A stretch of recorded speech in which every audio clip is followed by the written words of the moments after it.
শেষ রাত্রে হাতটা তুলে আল্লাহর কাছে দোয়া করেন।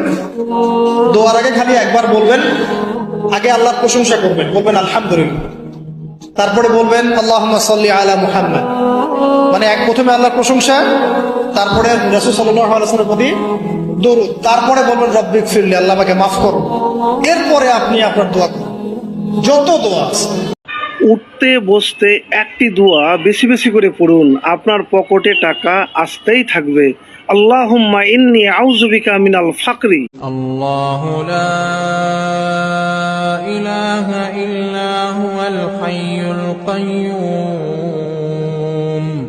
লা তাখুযুহু সিনাতুন ওয়া লা নাওম লাহু মা ফিস সামাওয়াতি ওয়া মা ফিল আরদি মান যাল্লাযী ইয়াশফা'ু ইনদাহু ইল্লা বিইذনিহি